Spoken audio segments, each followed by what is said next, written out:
योगी आदित्यनाथ के प्लान पर पानी फेरने की तैयारी में अखिलेश चल दी ऐसी चाल, बीजेपी में मच जाएगा क्लेश। बीजेपी के रफ्तार को देखकर अखिलेश ने बदली चाल, यूपी का घमासान अब चरम पर पहुंचा, सदमे में बाबा। समाजवादी पार्टी का टिकट पाना है तो दिखानी पड़ेगी योग्यता, अखिलेश के 5 पैमाने पर फिट बैठना होगा तभी गलेगी दाल। उत्तर प्रदेश की सियासत में यह सवाल अब आम हो गया है कि 2027 में साइकिल की रफ्तार बढ़ाने के लिए पैडल कौन मारेगा और किसका टिकट कटकर हाथ में सिर्फ मायूसी रह जाएगी। अखिलेश यादव ने 2027 के विधानसभा चुनाव के लिए जो खाका तैयार किया है उसने पार्टी के अंदर और बाहर दोनों जगह खलबली मचा दी है। अब तक समाजवादी पार्टी में टिकट बंटवारे को लेकर अक्सर सिफारिश और नजदीकी रिश्तों की चर्चा होती रहती थी, लेकिन 2024 के लोकसभा चुनाव के शानदार नतीजों ने अखिलेश यादव का आत्मविश्वास और रणनीति दोनों बदल दिए। अब लखनऊ के पार्टी दफ्तर में बैठकर टिकट नहीं बटेंगे बल्कि फैसला जमीन पर मौजूद जनता और डेटा करेगा। समाजवादी पार्टी अब पूरी तरह से प्रोफेशनल अंदाज में चुनाव लड़ने की तैयारी कर रही है। 2024 के लोकसभा चुनाव में सपा ने 37 सीटें जीतकर जो सियासी भूचाल मचाया था वो महज इत्तेफाक नहीं था। साल 2019 में सिर्फ 5 सीटों पर सिमटने वाली पार्टी ने 5 साल में 637% की जो छलांग लगाई उसने कार्यकर्ताओं में नया जोश भर दिया।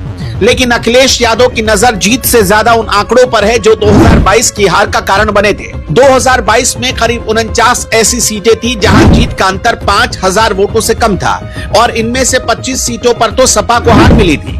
अखिलेश जानते हैं कि अगर उस वक्त सही डेटा और सर्वे होता तो आज तस्वीर कुछ और हो सकती थी। इसलिए अब नया फॉर्मूला साफ है कि बिना सर्वे के 2027 में एक भी उम्मीदवार की घोषणा नहीं होगी। पार्टी सभी 403 सीटों पर प्रोफेशनल सर्वे एजेंसियों को काम पर लगाएगी।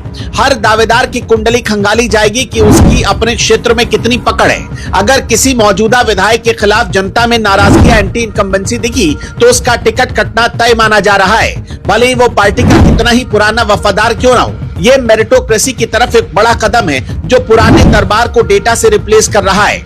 अखिलेश यादव की रणनीति का सबसे बड़ा हथियार 84 दलित आरक्षित सीटें। उत्तर प्रदेश की कुल आबादी का बड़ा हिस्सा दलित है और मायावती की बीएसपी का वोट शेयर करीब 19.2% से गिरकर 9.3% पर आ जाना समाजवादी पार्टी के लिए एक बड़ा अवसर है। लोकसभा में दलित आरक्षित 17 सीटों में से सपा गठबंधन ने 8 सीटें जीती थी जो एक बड़ा संकेत है। अब अखिलेश यादव पीडीएफ फॉर्मूले के तहत दलितों को साधने और बीएसपी के कमजोर होते वोट बैंक को अपनी तरफ खींचने की पूरी तैयारी में। तैयारी सिर्फ टिकट देने तक सीमित नहीं है बल्कि टाइमिंग का भी पूरा खेल है। अखिलेश यादव चाहते हैं कि उम्मीदवारों के नाम का संकेत 2025 से ही मिलने शुरू हो जाए। अखिलेश यादव चाहते हैं कि उम्मीदवारों के नाम का संकेत 2026 से ही मिलने शुरू हो जाए। इसका मकसद यह है कि प्रत्याशी को जनसंपर्क और बूथ मैनेजमेंट के लिए कम से कम 2 साल का वक्त मिले। बीजेपी जैसी पार्टी जिसके पास करीब 1,62,000 बूथों पर वॉर रूम और एजेंट तैयार हैं, उससे लड़ने के लिए सपा को भी अपना होमवर्क पहले ही पूरा करना होगा। गठबंधन को लेकर अखिलेश यादव की सोच भावनाओं पर नहीं बल्कि डेटा पर आधारित है। 2024 में सपा और कांग्रेस का स्ट्राइक रेट 68% रहा जो शानदार था। 2027 के लिए भी सर्वे ही तय करेगा कि किस सीट पर कौन सा साथी दल मजबूत है। जहां कांग्रेस या अन्य सहयोगी जीतने की स्थिति में होंगे वहां सपा सीट छोड़ने में गुरेज नहीं करेगी, यानी सीटों का बंटवारा जीत की संभावना के गणित पर होगा। कुल मिलाकर देखें तो अखिलेश यादव ने 2027 के लिए कमर कस ली है। उनका यह बदला हुआ अंदाज बता रहा है कि वो बीजेपी को हराने के लिए उसी की तरह माइक्रो मैनेजमेंट और डेटा एनालिसिस का सहारा ले रहे हैं।